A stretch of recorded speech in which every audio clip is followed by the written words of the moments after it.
You are not as humble as you think you are. Key scripture. Proverbs 16 verses 18. Pride doesn't look like arrogance. Pride doesn't walk into a room bragging. Pride sits quietly, nodding along, while secretly believing it knows better than everyone else in the room, including God. And the most dangerous thing about pride is that the prouder you are, the less you see it. Humble people know they have work to do. Proud people think humility is something they already have. And if you just felt even a moment of defensiveness, that's the pride, right there. Today we are going to expose the face of pride that most people will never recognize in themselves. And it might be the most uncomfortable thing you've heard in a long time. Section 1. What pride actually looks like. Pride does not look like the person who talks about themselves constantly. That person is easy to spot. Pride is much more subtle. Pride looks like the person who can't receive correction without getting defensive. Pride is the person who gives advice freely but never asks for it. Pride is the person who forgives, but makes sure the other person knows how big of a person they are for forgiving. Pride looks like the Christian who goes to church consistently and subtly looks down on those who don't. Pride looks like the person who is always right, not loudly but reliably. Somehow, every argument ends with them vindicated. Every situation confirms what they already believed. Pride looks like self-sufficiency, the "I've got it under control" person, the one who prays but only as a last resort, who brings God in when the plan fails, not before the plan begins. Proverbs 16 verse 18. Pride goes before destruction, a haughty spirit before a fall. Notice it doesn't say pride might lead to destruction. It says pride goes before it. It is a guarantee. The fall is already on its way. The only question is how far the drop will be. Section 2. Pride and God. Here is why pride is so serious. It is the one sin that directly positions you as an enemy of God. James 4 verse 6 does not say God is disappointed in the proud. It says he is opposed to them. God resists the proud. The same God who spoke the universe into existence, actively working against you because of pride. Think about what that means for your prayers, for your plans, for the things you are trying to build. If God is resisting you, it does not matter how talented you are, how hard you work, how strategic your thinking is. You are building against the current of God's resistance, and you will exhaust yourself and still fail. Pride is the root of every other sin. Think about it. Lust is pride saying, "My desire matters more than my integrity."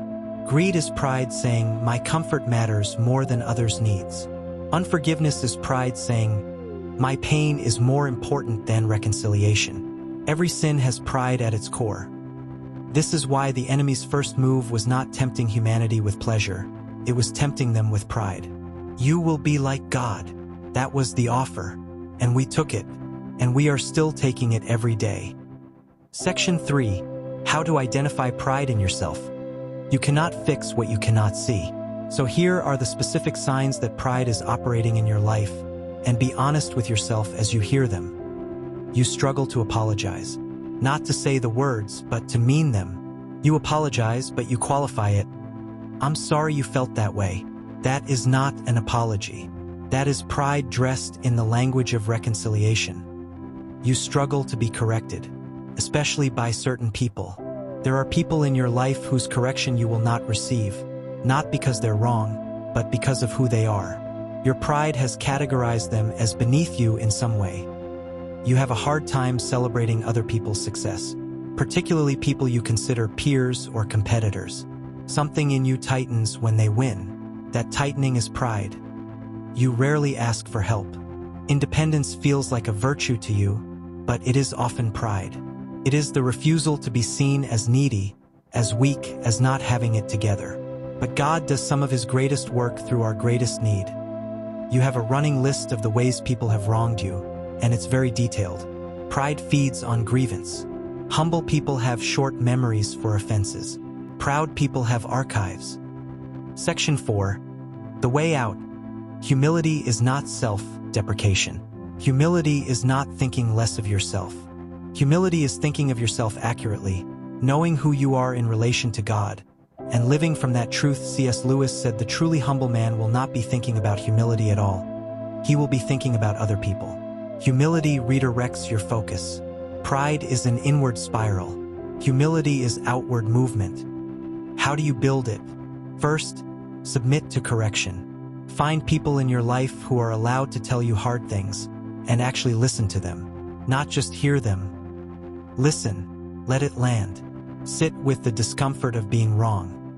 Second, pray for humility specifically, and understand that God's answer to that prayer often comes through humiliation, through being wrong publicly, through failing at something you were confident in. Do not pray for humility and then fight God when He provides the lesson. Third, practice gratitude at a level that makes pride impossible. When you genuinely understand how much you have been given that you did not earn, your talents, your mind, your opportunities, the air in your lungs, pride becomes increasingly hard to maintain. Micah 6:8. And what does the Lord require of you? To act justly and to love mercy and to walk humbly with your God. Humbly, not occasionally, not when it's convenient. To walk consistently, daily, in humility before God. Closing. The proud person will hear everything in this video and think of someone else who needed it. The humble person will hear this and sit quietly with themselves and ask, where is this in me? Pride goes before destruction. That is not a threat. It is a warning, a grace. God is telling you, correct course before the fall, because the fall is already in motion for the proud.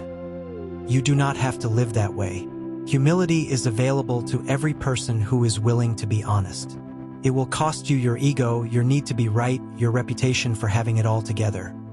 But what you gain is the favor of God. And no amount of pride is worth losing that. Share this with someone who needs it. Leave a comment about where this hit closest. And come back for the next one, because we are just getting started.